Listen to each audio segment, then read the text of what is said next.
be here with you all this afternoon. My name is Dr. Saida Leah-Tatufu Birch, and I serve as the Director of the Dreamkeeper Initiative at the San Francisco Human Rights Commission.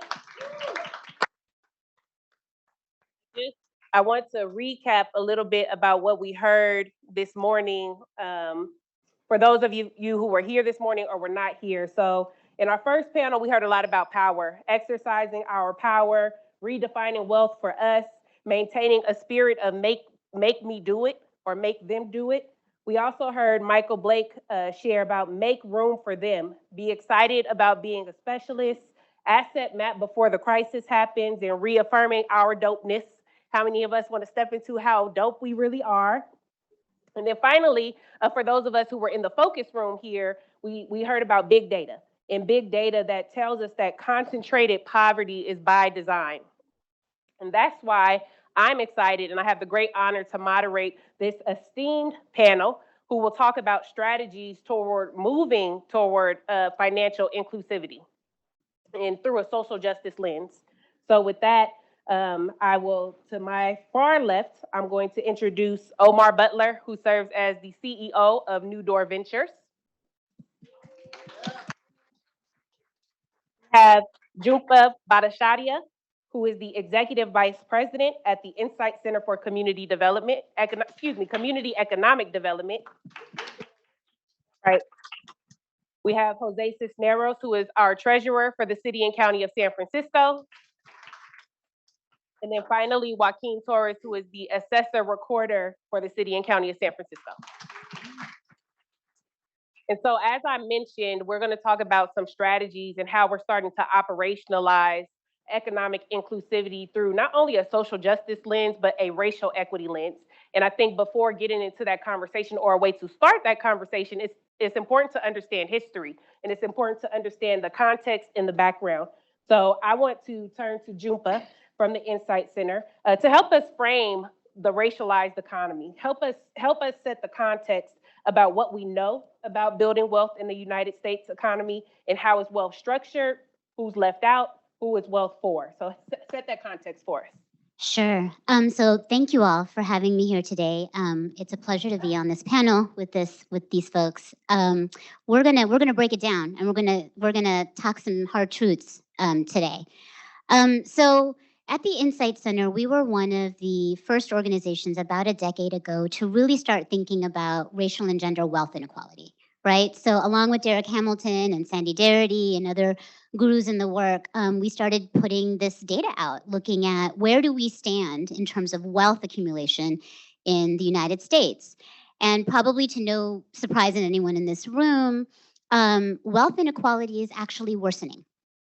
Right? And so as it stands now, a typical Black family has 10 times less the amount of wealth than the typical white family, and the typical Latinx family has 7 times less wealth than the typical white family. That's the way things stand now, and it's getting worse. And we know the pandemic has impacted that in so many ways.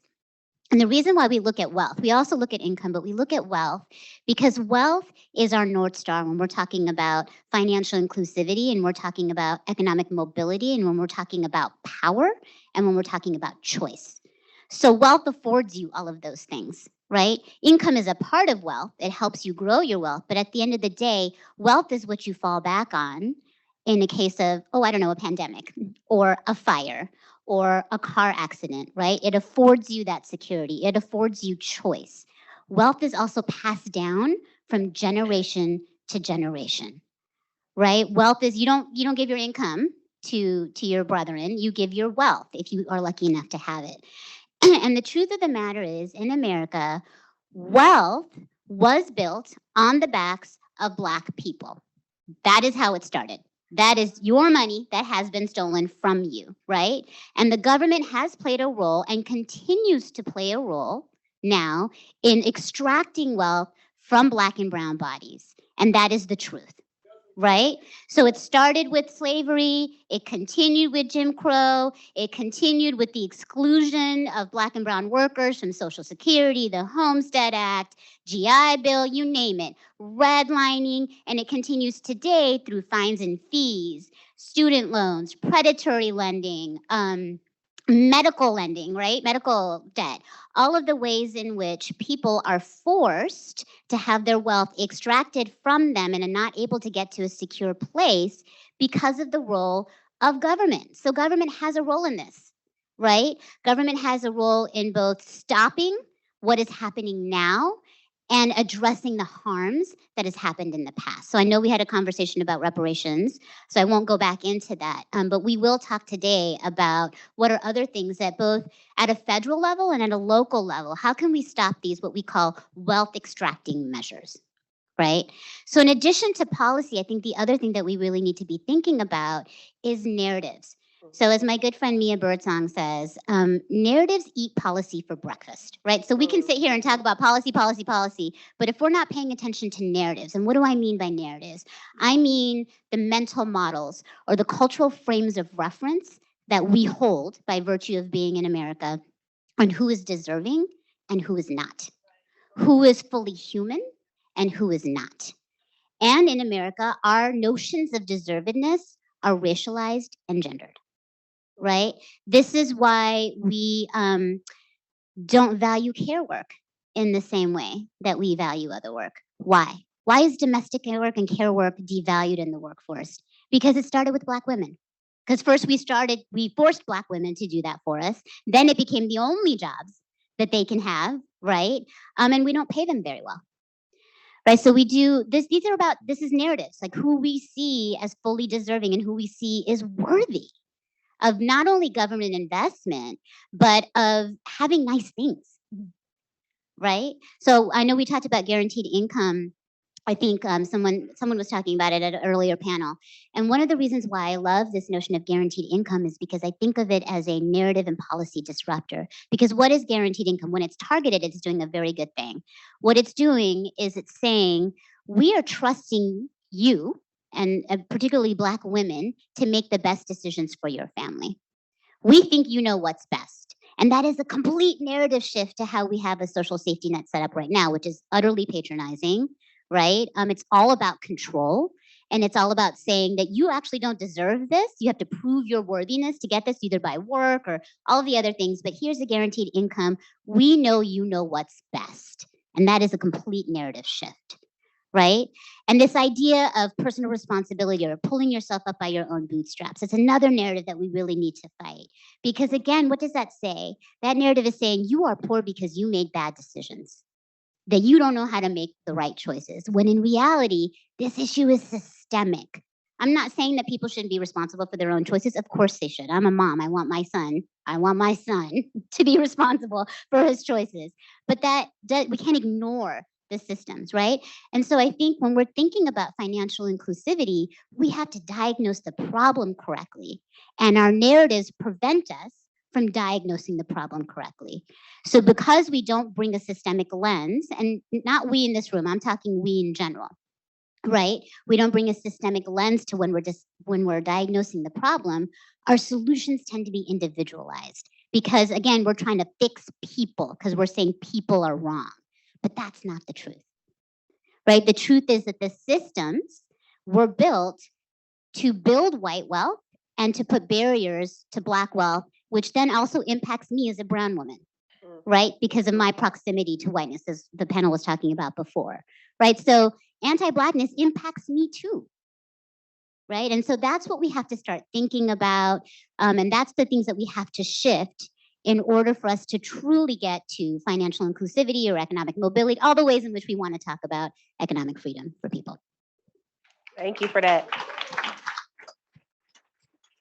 So a couple of things I heard is that wealth affords us the opportunity to withstand catastrophic economic catastrophe. Also narrative shift in moving from dismissing poverty as a people problem, and as officials and systems, institutional folks starting to believe in prosperity as a birthright, and government having a role in undoing much of the harm. And so with that, I want to look to those of us. I also represent government, but to our panelists who are in government, and I'll start with Jose to tell us, as we Jumpa just brilliantly set the context for us in the role that government has in undoing that harm and being held accountable. What ways are you all taking accountability for undoing that wealth extraction that Junpa talked about? Thank you very much. Hello, everyone. Jose Cisneros, San Francisco Treasurer. I want to endorse and give credit to much of the comments that have just been made. There is an absolute disparity in our community, and it is absolutely affecting Black and brown folks in our community. We tend to call them low-income households or low-income individuals, but let's face it, it's Black and brown folks, and this is just not right. And there are systemic problems. Let me talk a little bit about what we've done in the treasurer's office. And I don't want to pretend that we've in any way tackled every problem or every system or completed the work that needs to be done. I would probably describe it as we're really just beginning. For a number of years, we've done programs that I call financial empowerment programs. This is just to help people handle their money more efficiently, avoid getting ripped off, avoid predatory forces in our community, which there are plenty of. Jupa really hit on a really critical point. There are studies that show that nearly half of the households in this country don't even have as much as $400 saved to handle a financial emergency. And I mean, $400, we could be talking about anything, right?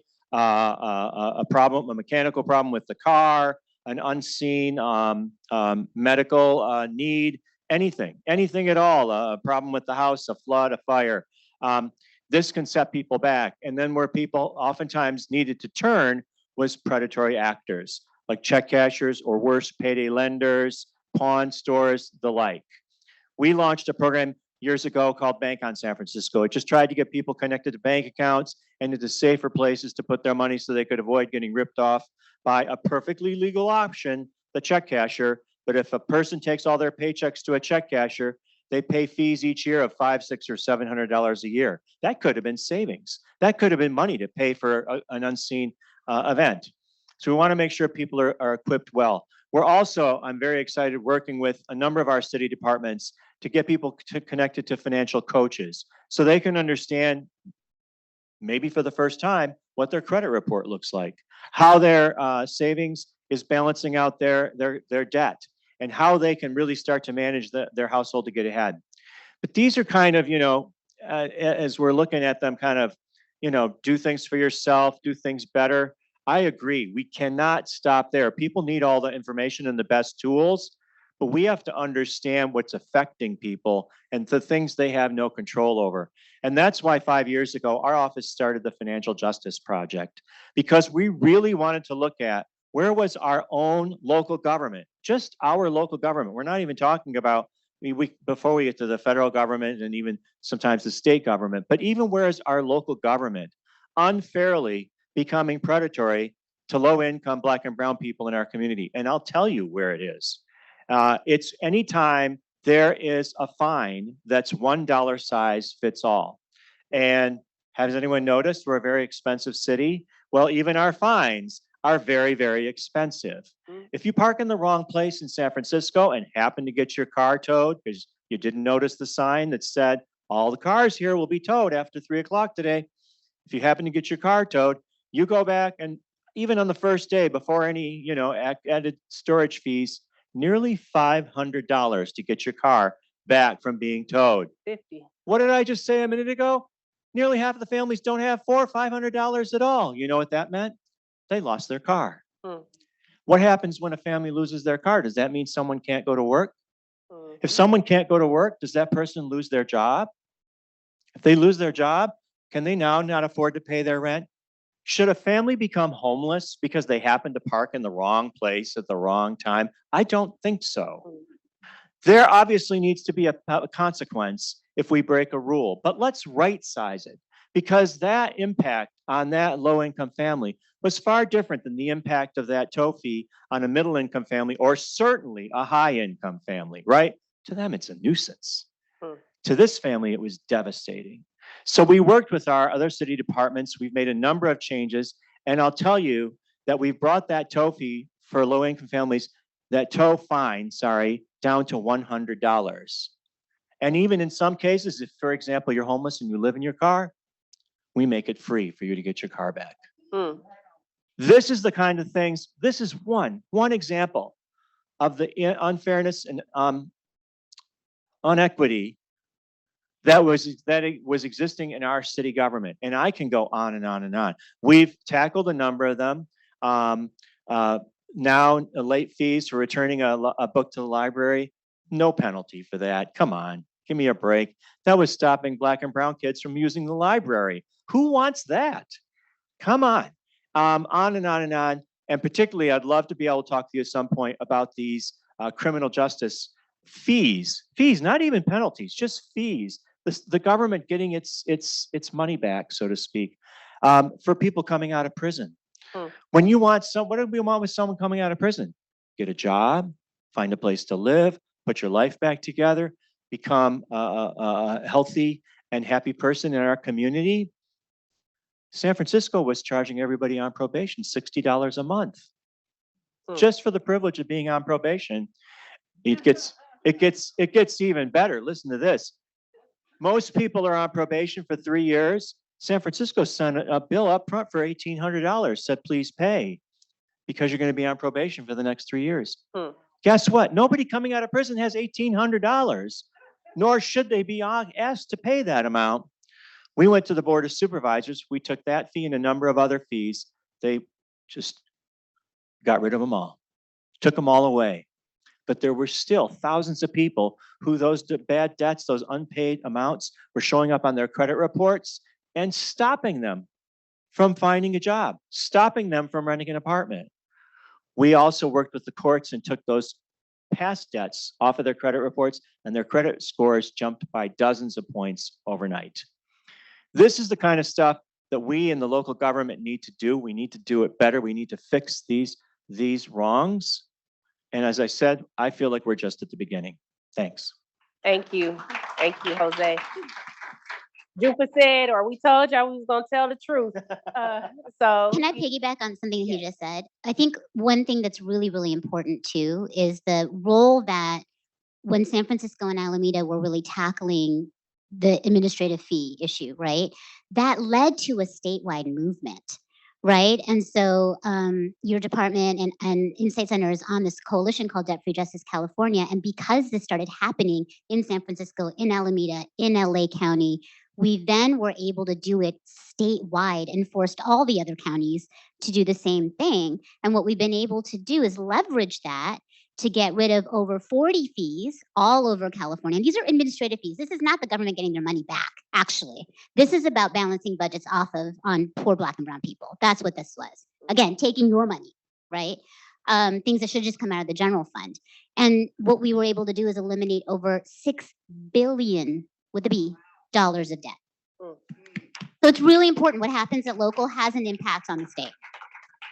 And so a reminder of what we heard this morning, people power, the power of organizing, the power of building coalitions toward a common goal. And so before we get to Omar, I want to come to Joaquin to share some of the innovative wealth building strategies, if you will, that are happening through your office. And again, how government is working to undo the wealth extraction from Black and brown folks particularly. Certainly. Thank you, Saida. And thank you, Jumpa and Jose, for kicking us off. Just some numbers at first. And the work in our office is primarily focused on wealth building through home ownership. So I think it's important to look at both national numbers and also local numbers in terms of where those gaps exist, so we know where we're starting from today. Whites nationally, 73% homeowners in America, compared to 42% Black, 58% Asian, and 47.5% Hispanic. I hate that term, but that's what's listed. In San Francisco, liberal city, wealthy city, progressive city, 58.5% of whites are homeowners here, compared to 34.9% among Black homeowners, 60.7% Asian, and 38.8% Hispanic. The disparities exist for a reason. And I think I was very inspired by taking a look at some of the work of the Insight Center as it relates to narrative solutions. and how important it is for us in government to be part of clarifying what the history has been specifically that's led to numbers and disparities in numbers like the ones I just read off. Part of that narrative work through our office has been working with organizations like SPUR, who have played a part in perpetuating some of those numbers and advancing an equity conversation through that organization's lens to talk about redlining, to talk about the practice that ensured that homeowners could not receive that communities could not receive the money that they needed to actually acquire a home. To talk also about racially restrictive covenants that, again, when my great-grandfather came into the United States for the first time, it was no Mexicans and no dogs allowed. Well, in Westwood Park in San Francisco, looking back in the early 1900s, they're still written in the documents and covenants and deeds: no blacks, no Chinese, no mongrels. No blacks, no Chinese, no mongrels, written in law on paper to exclude people from coming into neighborhoods. Part of the narrative change is being responsive to policy. At the statewide level, there was an Assembly Bill, AB 1466. It was recently passed by the legislature last year, signed by Governor Newsom. Essentially, it's symbolic, but symbols can be important when we talk about standing in alliance with each other, pursuing narrative changes. What does it enforce us to do? And what does government need to do to ensure that we're following through on policy and following through on solutions of the law? Is making sure that we're going through all of those documents, all of those covenants and deeds, and removing all of that discriminatory language so that we can locate it, we can preserve it, and make sure that we know that we're doing some house cleaning, as it were, in terms of what's attached to our most valuable asset, our homes. Our homes. It's not only about how you can acquire, but can you sustain? So another action that we've taken through the office, I came into office in February of last year. Within about 2 months, we were able to successfully get a $300,000 grant to ensure that we could create an estate planning program. 70% nationally of African Americans do not have an estate plan in place. 70%. Why is that important? Because even someone who's a very close friend of mine, whose mother was an esteemed attorney at the Housing and Urban Development, had made promises to her family that she had taken care of all the estate planning work for the home so that upon her death, that home would be taken care of and they would avoid what's called probate. And probate ensures that you will pay tens of thousands of dollars based on the value of your home, about $40,000 for $1 million home, which is about the average price, median price of a home here in San Francisco. And ensure that if you don't have that $40,000 in hand, like I don't, you're going to lose that house. Because how are you going to pay those fees? As the treasurer was saying, you're going to sell that home and lose the asset that you were hoping to transfer to someone else. So we established an estate planning program to provide that for free for low-income homeowners and for $400 at the most for moderate-income homeowners. $100 to get out there in the southwestern part of the city with some reserve for the western addition, so we could align where homeowners of color were in San Francisco and ensure that we were serving the community at large. But there's a problem as well. What does that 70% number tell you? When you think about the number of people in our communities who are not accessing tools that are available to them to secure their wealth. To me, it's about trust, and the trust isn't there. That the tools and the legal tools that we've created and made available for communities that can benefit them, people don't believe in them, and they don't want to access them. So when I came out and we announced this program, we had one roundtable. We first came into the Black community. We spoke with Supervisor Shaman Walton, President Shaman Walton, who I believe spoke earlier today. And we had a roundtable to make sure that's where we were beginning the engagement of our work. We then had a roundtable in the API community with the API press present as well, reaching out press across communities. Within a second, 60 of those 100 slots were already taken. Despite being engaged, despite being present, despite being integrated in community, there's a gap here and there's a trust gap here. And that's something that has to be addressed as well. And that's why I think being a Brown ally, as we are, in solidarity with our Black brothers and sisters in San Francisco, it's important that we have that common ground together so that there's a friendly face and an accessible face that community can connect with to take advantage of programs that are being created for our mutual benefit.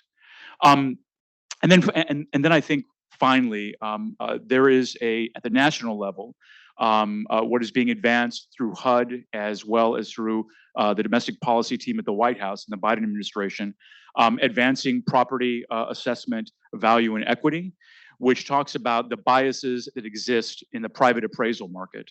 And one of the first things that we did in government was trying to figure out where, how can we say as government that we are not part of the same problem? And the reality is that we can't. We worked with a pro bono consulting firm to find out, using a small subset, right, of doing the nitty-gritty type of work, using a small subset of kitchen remodels and bathroom remodels to find out if there was any bias playing out, discrepancies between white homeowners and black homeowners, or white homeowners and brown homeowners, and the data doesn't exist. There's no way to correlate between, for us, finding out and doing a like-for-like comparison because the systems aren't in place. And that's some of the work, not only that's happening here in San Francisco, but at the national level, the same conclusions. The data is not in place or is inaccessible, even though we know that the problem specifically exists. So again, part of the narrative solutions, before I hand it off, is around coming together with partners regionally to talk about the stories that we've been reading about in Marin, in Alameda, and elsewhere across the country, where there suddenly is a black homeowner who has that lovely appraiser come on over to value their home. And for some reason, once that number kind of comes around, they're like, this doesn't feel right to me. Maybe I can find another appraiser, but not only find another appraiser, but let me ask my white friend to come over and bring their family pictures over and put them in my house. And let me make sure that my black kids are not running around when the appraiser comes over. But my friends, white kids are. That actually happened. And what resulted is the price of the home suddenly went up by hundreds of thousands of dollars. Hundreds, that is the American way. Hundreds of thousands of dollars. So the narrative component of doing this work is important as well. And that's what I think, that even though as stodgy, as resistant, as rusty as government can be, there are ways for us to advance these conversations, to build awareness, to partner at the national level when we have the opportunity. For some reason, I don't really see Housing and Urban Development under a previous administration taking some of the same steps with us here. But HUD, we just met with a regional administrator, and they want to have these conversations with us regionally so we can advance this together. And I think that's some of the important work that we can advance as well. And like Jose said, we are just getting started. Thank you for that. So we're going to come to a point where we will facilitate audience Q&A. So if you do have a question, take note of it. And my colleague Lila is here to get the mic to you. But your comments, Joaquin, I want to yes and your comments, because the data presentation prior to this panel, it showed us, and even Jerry Johnson mentioned it earlier, how home ownership, the way it's intended, does not work for Black folks.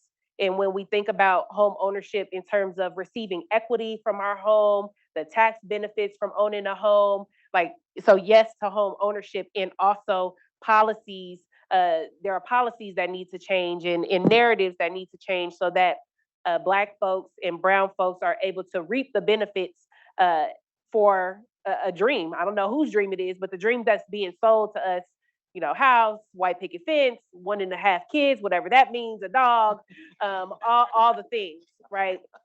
And so yes, and also a both and conversation. We want home ownership and everything else that comes with wealth building. And that is really when I want to turn to our community partners. Omar, you have a wealth of lived experience, of organizational and institutional experience. And we've engaged in a conversation around not programming folks out of poverty, but also knowing that programs in many ways are needed and services are needed. So can you talk to us about in what ways are community organizations accountable to changing and not perpetuating the economic harm we're talking about? Absolutely. So first, I always have to acknowledge my lived experience because it shapes what I do professionally. So I'm native of San Francisco. Grew up in public housing, Hope SF, West Point. And my seat as a CEO started because nonprofits invested in me. My first job was through Young Community Developers way back in 1984. $3.35 an hour was the minimum wage. I remember to this day. I remember cashing my first check at a check cashing place on 3rd and Palouse. I was able to go to college through the interventions of the Omega Boys Club. And I've led college access programming in the Bayview for many years. And so that journey began there. And now as I sit at the seat as a CEO of a workforce development organization, trying to have my story be the norm and not the exception, it's really critical for us to think that there are certainly policy questions, systemic questions, but my question and where I see it, the enjoyable part of thinking about the solutions from a community standpoint. What can we do as organizations as these policy conversations, as these structural conversations are happening? So as I sit from my seat, one of the things that we're doing is putting economic mobility strictly at the center of our mission. And being unapologetic about that. And it's not a question around what haven't people done, but certainly let's make sure that when we're having conversations, that is what we're coming to the table with. And I say that if someone says yes to you first, you're not asking for enough. And so how do we challenge our corporate partners who I think have good interest, but are they looking out for the long-term solutions and are trying to address really the problems at hand that we all spoke about? And so as an organization, and I think Newdoor is not unique in this, placing again economic mobility at the center of our work and at the center of our mission. And so what does that look like? That actually looks like how we are defining what jobs we want for our community. I think oftentimes we have come to the conversation from a scarcity standpoint, that anyone that comes and approaches us with a short-term initiative or this, we've embraced it, and understandably so. But what is that doing for our community in the long term? What is that doing for our community in the long run? So we have initiatives throughout the community that are focused on getting young people to and through college, which are great. What about the young people whose journey isn't going to start off on a college campus? And so at Newdoor, we are really defining what a good job is. And there are some frameworks that actually exist that help us understand good jobs require a pathway towards growth.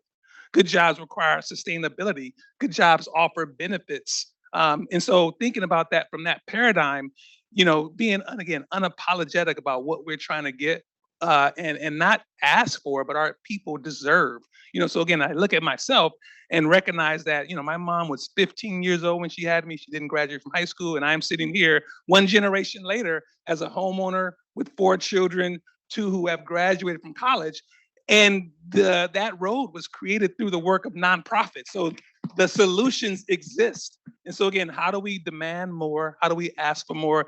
And how do we be more urgent and more intentional and more thoughtful in what we're demanding? And as Jumpa said, as Jose said, these are things that our people deserve.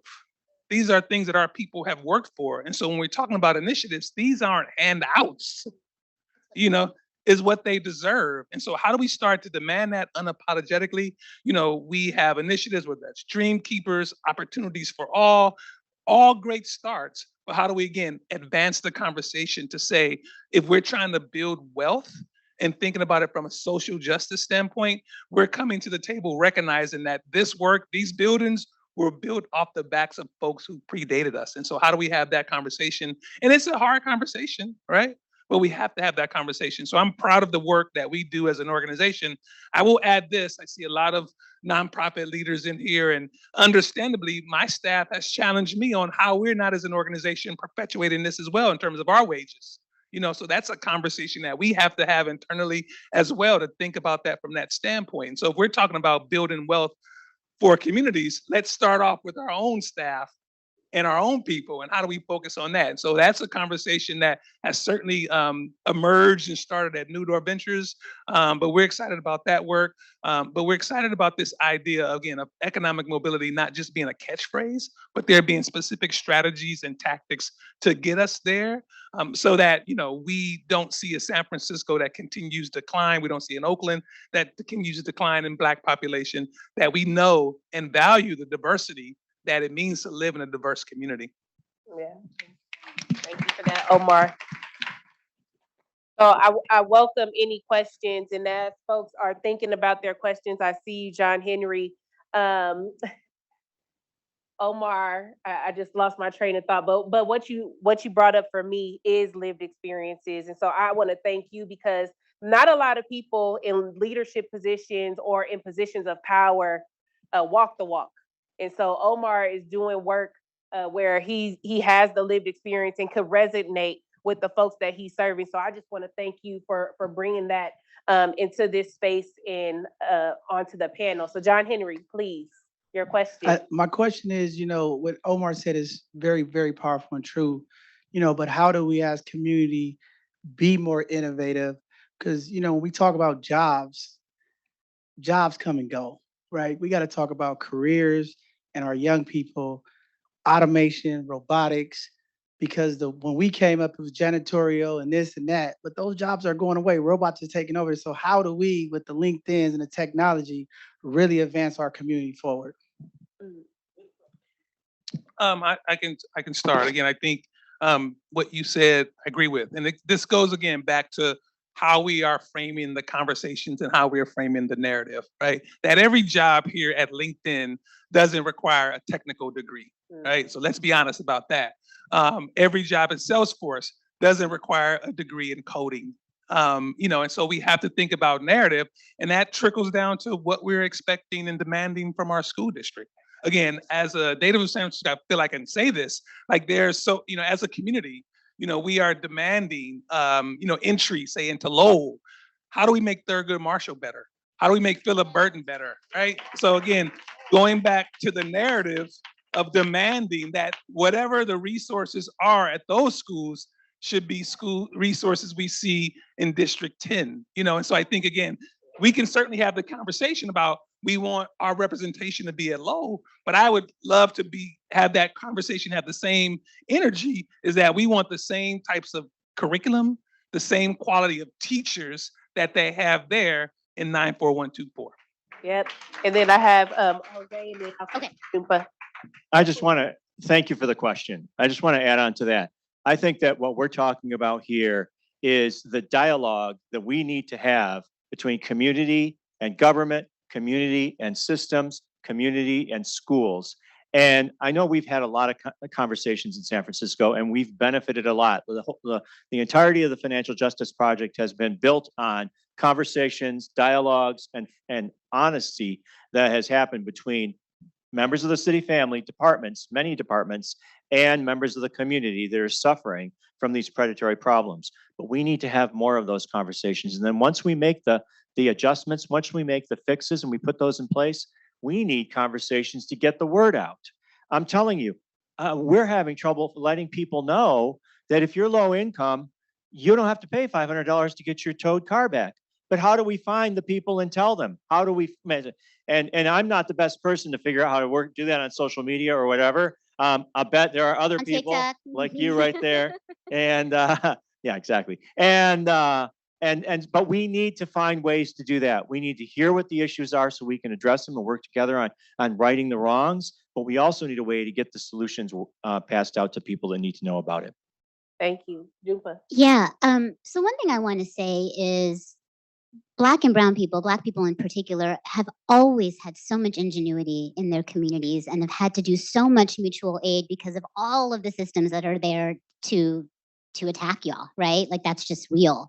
And so how do we leverage that, right? It's there. The ingenuity is there. The creativity is there. The joy is there, right? And it's about leveraging that. And so one of the things that came to mind for me is I wanted to share this statistic is, so we do this thing called the Family Needs Calculator at the Insight Center, which looks at the real cost of how much it costs to live in each county in California. So what is the market rate housing? What is the actual cost of food? What is the actual cost of gas? All of that, right? Childcare. And so in San Francisco, for a family that has 2 adults, an infant and a preschooler, you have to make $164,000 a year to make ends meet. That's just your basic needs. $164,000. The average income of a Black man in San Francisco is $66K.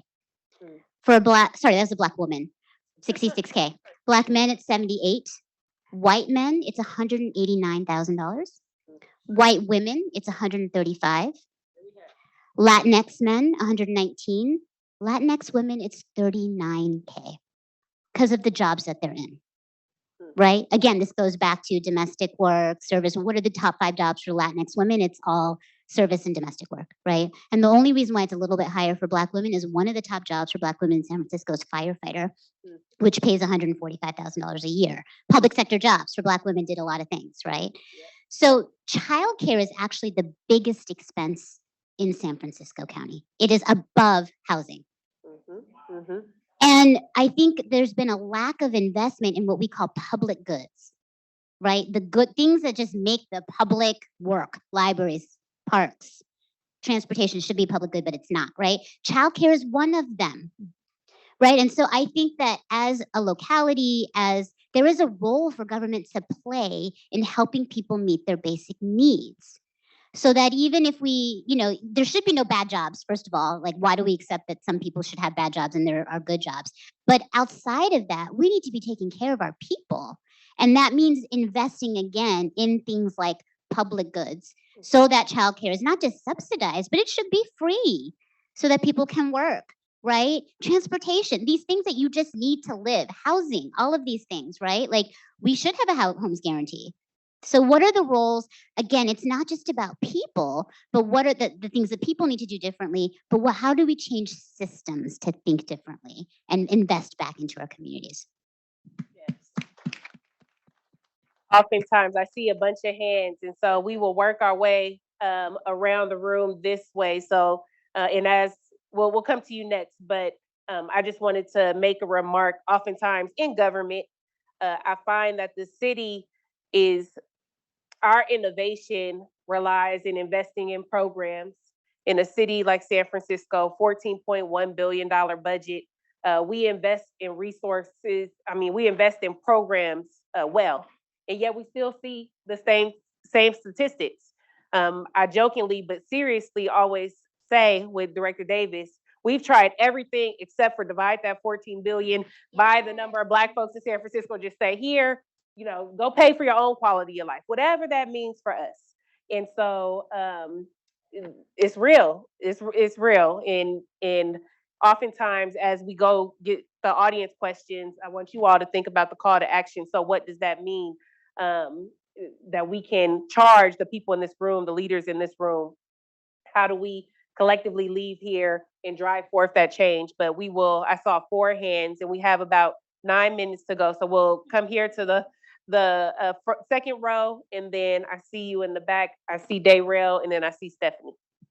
Yes, hello. It's great to be here. My name is Galina Fedorova, and my question would be, I work with futurists and basically discussing self-actualization economy. So I think it's to all of your point, this universal income is a seed toward a self-actualization economy. And my question would be, have you discussed, or is it in conversations of how women and I work with women of color, so women of color in particular cannot be left behind when everybody knows what they're gonna do with that universal income, which will be across the board at some point, or at least futurists think so.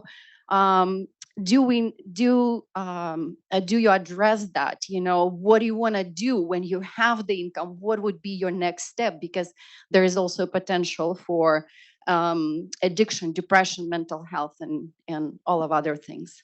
There is a wonderful dashboard that has just been put out by the Mayors for Guaranteed Income and Stanford Basic Income Lab that is looking at the numerous pilots. We've had an explosion of guaranteed income pilots, many of them targeted. There's a beautiful one here in San Francisco called the Abundant Birth Project, which is giving pregnant birthing people, pregnant Black and Pacific Islander birthing people $500, or is it $1,000? I can't remember now. I'm so sorry. I think it's $1,000 a month while they're pregnant into 3 months postpartum, to help really address the dismal maternal mortality and infant mortality rates in San Francisco, right? So to your question, the dashboard gives you information of all of these pilots that are popping up nationally. How are folks spending the money? So I encourage you to go look at that, because people are talking about, I used it to pay for childcare. I used it to get jobs training. I used it to be able to get this needed part for my home, whatever. So we have so much data on how people are using pilot money, guaranteed income pilot money, on that dashboard. And there's beautiful stories on there too. It wasn't about money, it was about self-actualization economy. So like when you have a choice what job to choose. And so there will be people who would know how to do that. That's the move, you know. So just like technology, we're now addressing laptops, while other people have had it for years, right? So if I know who I am, you know, what I can do, what value I can give to the economy. You know, there's some women who are right now trying to make ends meet. They will not have that time to think, what am I good at? What can I give to the economy? I don't, yes, I know that data it's really good data out there. Yeah. And I think it's an exchange. It's a mutual exchange too, because one can know what it is that they have to offer in value, but that the receiving end actually has to value it. Right. And so LinkedIn, I'm just using that as, well, maybe I won't use LinkedIn. Organization X, because LinkedIn values us, they're hosting us. Organization X has to see my value and what I have to offer and what Michael Blake said earlier today, we have to stand in our own expertise and be confident in our or be affirmative in our dopeness, right? And how great we are. So I see Diane. Joaquin, did you want to respond? Just Yes. one quick thing. Some examples of that are some of the proactive work that the mayor and Dr. Davis have done in terms of setting up a women's summit, very specifically tailored to that, so that there's programs tailored and the engagement associated, so that they can have those experiences when they come to those summits. Smaller areas where we work in public housing in terms of a Black Woman Entrepreneurship Fund to support that some of my colleagues, Holly Long and Tina Rose Novero and Lex Lifeit, former colleague Lex Lifeit, have helped support in terms of setting up programs so people feel seen, that you're actually taking their desires, no matter where you're starting from, into consideration. So that you're curating a program through that lens. I think that matters as well, so that people feel seen, they feel welcomed, and they feel that they're being supported and developed at the same time by making those spaces available to them. Thank you. So we have just one moment, Diane. We have a few minutes, so I saw 4 more hands. We will get to all 4 of those hands.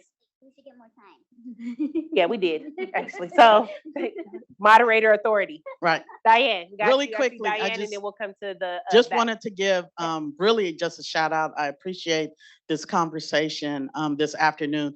Diane Gray from 100% College Prep. We are a recipient of the Dreamkeeper Initiative grant, where we're supporting 100 college students from San Francisco all across the nation. And I want to give a shout out to the Office of the Treasurer, because through your Office of Financial Empowerment, all 100 of our young people will be having a smart money coach. So some of them have already gone through the program. We're making sure that all 100 will have that, because not only are they getting financial support through the Dreamkeeper Initiative, but we're teaching them how to be financially savvy, which is what they asked for through a survey that we've done. So we're so happy to be able to support that, to be a part of that program, so that these 100 young people from San Francisco who are out there in college doing their thing can come back and have be financially stable. Well, thank you very much for that. I just want to echo it right back. Thank you for the work you're doing. Those 100 kids could not be anything but the happiest, luckiest kids in this city and county of San Francisco. And that's all because of your great work. I will take this opportunity to mention to folks, please make sure that everybody in San Francisco who has a kid in our public school system knows that the city and county of San Francisco, through the treasurer's office, has opened up a college savings account for every one of the SFUSD students. At kindergarten, we automatically open up a college savings account for every child, because there's research that shows if a child grows up with a college savings account in their name and their family engages in it, and I don't care if it's only $5 you put in for savings every time you go to the bank, if the family engages with it, it starts conversations, it builds aspirations, and that child is 7 times more likely to go to college or get further education after high school compared to kids without that happening in their childhood. We partner with the school district. They're a great partner, but we really need every student to know about it and every family to know about it. Right now, a little under a quarter of the accounts we're open have families making savings in them. That's good, but I'd like to go further. But even with that amount, these families have today $11 million of savings for their kids' college futures, and 2/3 of that money was put in there by the families, including the poorest families in our city. So we have found that families know a way to build for their kids' future. We want to make sure we're helping in every way we can. Yes. I'm very excited about that. Thank you for reminding me. We have been opening these accounts for over a dozen years, and this year, the seniors in SFUSD all have a college savings account. They will be our first cohort of seniors, every one of them saving with money already saved for college. Amazing. And so I see your question. So we'll get to you. We have actually more time, I'm thinking. As long as y'all okay with us working into your break, because this is exciting. I just want to add what Diane said is really important about preparing our young people financially. And she knows this. I used to go visit my young people at college. And the important that she just said is I remember I was in New Orleans with 3 San Francisco collegians, and they were all seniors ready to embark on life. I mean, I just asked them, what's the plan? And they were talking about actually filling out applications for subsidized housing because that was going to be the only way they could come back to San Francisco and live. And so we can put the emphasis on our young people, give them money, prepare them. But if our systems and structures and institutions aren't undoing the harm that they've created, then we're just perpetuating that cycle of generational poverty and creating those thresholds where they're not able to break through the ceiling. Here is 3 college graduates, native of San Francisco, excited about the future, but already understanding that my housing choices in the city that I grew up in are limited. And so I grew up in public housing. I have to go back there with a college degree. And I don't think that's what public housing is designed to do. It's a safety net. But these were 3 young people. So it's important that happens. But I again encourage us to think more broadly about what success looks like. Yes, and before we go to the next question, I'm realizing Dreamkeeper is being mentioned a bunch of times, and I didn't even hype Dreamkeeper. So I'm going to take this brief moment to share, if you're not familiar, the Dreamkeeper initiative is $60 million a year allocated to advancing Black prosperity in San Francisco. Simply put, Mayor Breed, Supervisor Walton, and Director Davis and community really organized to have these funds, $60 million a year, to go towards Black folks, San Francisco's diverse Black communities, experiencing feelings of safety, experiencing joy, advancing educationally and economically, and being holistically healthy to a point where they feel like they are thriving, where we feel, because I'm also Black in San Francisco, where we feel like we're thriving. And so shout out to the DKI team. If you're in DKI team, just say hey to the people. Y'all, and also to all of our departmental partners. And I want to situate that in still $60 million is 0.0004% of the city budget. So this is the least that the city can do based on the history that we've heard, right? And so we have so much more to improve on. And I got my brothers and sisters up here in the fight with me.